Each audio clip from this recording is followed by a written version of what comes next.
we just got up, thanked our stars, and we continued from there.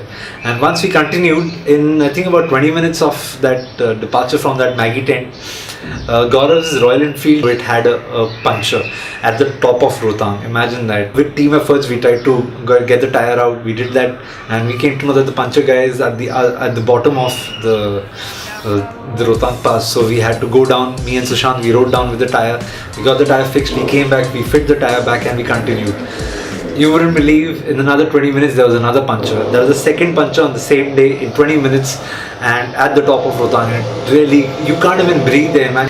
We went through the same ordeal. We removed the tyre, and this time I did not want to take the tyre on my lap, so we took it in a truck. We went down and we came back with the fixed tyre, and we fitted it. And unfortunately, the whole day got wasted there. So we only managed to reach Sisur. Sisur is just about 20 kilometers from Rohtang, and that was the first halt after Rohtang, after spending a night at Rohtang. So you can imagine the beginning of the journey that we had was really shitty. But then we continued on. Something that I forgot to mention, that we met two of these guys at Rohtang Pass who also had a puncture. So we helped them. They started riding along with us. These guys were brothers from Chandigarh. Just before reaching Sisur, me and the Charisma had a puncture. So that, I think those were the 4 or 5 punctures that we collectively had in one day, just crossing Rohtang. So the next day at Sisur, we got our bikes fixed. We saw the view around us. It was really amazing. That is the Lahore district, and the Lahore Valley is amazing. I'm sure you guys already know that. So it was real fun, and we continued from there. And then we thought, this day we should be reaching somewhere up till Sarchu. That was our plan, and we wanted to do that. So we continued, and after Dacha Valley, there are some water crossings that come on the way. So there's Rani Nala that is there, that is very famous. So we could easily wade through that water. It was not that high water levels, but we somehow managed to cross that easily. And these guys were there. Unfortunately, they had only canvas shoes, no gumboots, nothing like that. So I advised them to remove their shoes and cross the water and then wear the shoes back, and that's what they did. That's the reason why I say that, guys, always be prepared, buy your gumboots and have your equipment. So these guys crossed the water, and we continued on from there. Then comes the second area that is much more treacherous in terms of water crossings, that is Zing Zing Bar. And we heard that there was a huge water crossing at Zing Zing Bar, and once we reached there, nothing had prepared us for this, because once we reached there, we saw a couple of guys coming from Leh, experienced bikers from Bangalore, who were pushing their bikes from the other side to this side, and it was a sight to see. We were so scared, we were scandalized, because everything was on a standstill. There were buses which had halted there, there were private cabs which had halted, because we were just looking at how these bikers are actually pushing their bikes around, and that's what we had to do as next. And on the Charisma, he was the younger one, he went first, and he actually fell in the middle of the water crossing. His bike fell, and Charisma is an electronic bike, so the electronics failed. We had to push it. Eventually he reached that side, and then Gaurav went, and then Sushant, and then myself. Once we crossed the water crossing, again it was about 5:30 I think in the evening. So these guys told us that there's Barlacha Pass, which is just 15 kilometers from Zing Zing Bar, and it is at an altitude of feet above sea level. So they told us, do not reach there in the dark, in the night, because there's a chance of altitude sickness, and there are a lot of people who develop altitude sickness at Barlacha Pass because of the variation in altitudes, and people do not acclimatize well. So we took that advice. We did not set up a tent again, but luckily there was a truck there which had gotten spoiled, and we asked that trucker that if he can sleep in his truck in the middle of nowhere, and the trucker had no issues, but he said that if you want to sleep you can, but there are a lot of cement bags in the truck. So we slept in the night in a truck with cement bags in it, and I had to sleep with a diesel barrel right next to me in the night. It was one hell of an experience. Rohtang Pass was an experience that we had earlier, but then I had some ready-to-eat food, MTR ready-to-eat food packets. So we had dal makhani, paneer makhan wala, and some yellow dals as dinner. Next day, we got up and we again thanked our stars that we are alive, and we continued onwards. But here we had to leave the Chandigarh brothers because their bikes were completely jacked up. So one of the ST buses, we stopped one of the ST buses. They were so helpful. They loaded both the bikes into that bus, and and they took those guys to Leh.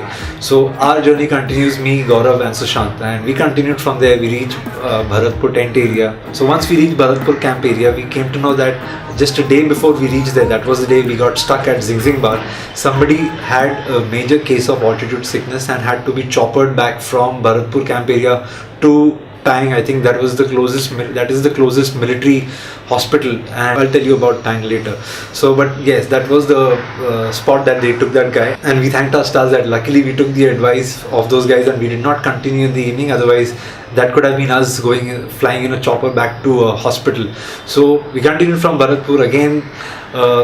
There were a couple of punctures, I would say. I forgot to mention that from Rohtang onwards till Sarchu, Gaurav had another 4 punctures, and he had only carried brand new 2 tubes, I think. So he was already riding on a patched up tube, and we had a lot of trouble on the way.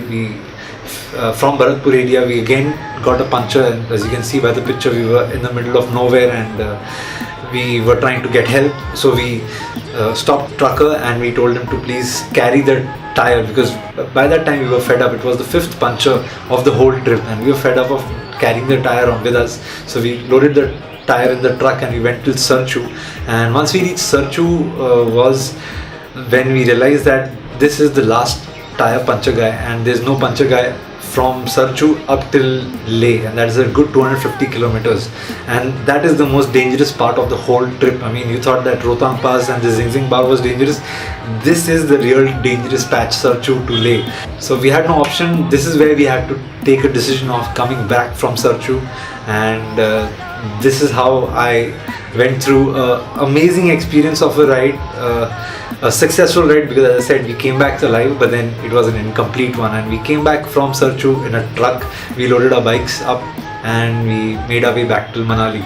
So this was my ride, and this was the experience that I had. So I would suggest that if anything that you can learn from this, always keep your gear ready with you and keep your timing in check. Don't ever, if you understand, you can plan your ride much better, and I hope you don't make these mistakes. We were not aware of these things, but luckily that experience taught me so many things, and since that ride I have a very different perspective of life. I appreciate life much more. As I said at the beginning of the video, I was working in a BPO. I came back, I quit my job at a BPO. I needed a bigger challenge in my personal life itself. I needed to think about my career in a much larger sense, and it just changed me. That whole ride just changed me. I made my move from BPOs, earning from 25,000 back in 2009 to 0, and working as an intern in Ogilvy and Mather. That's the #1 ad agency in India, and I worked as an intern for 6 months on a 0 salary. That's how my journey as a advertising guy began from 2010 onwards. So this ride really changed me, and that's the reason why I wanted to talk about this ride.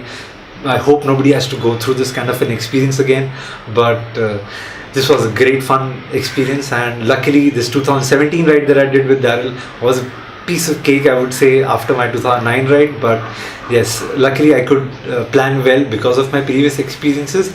I hope you do not get bored with this story, and I hope you enjoyed it. And the next video will feature the start of my 2017 ride, and in the meanwhile I'll also try and upload other things. Like I've done a couple of other vlogs. I've shot them actually. I didn't have the time to edit them on my computer. I've done Domina review. I've been to 2 launches: a Street Triple, Triumph Street Triple launch, and the Africa Twin launch. I'm going to be test riding the Africa Twin pretty soon, and there are a lot of things that I've thought of in terms of vlogs and ideas, and I hope you like those things.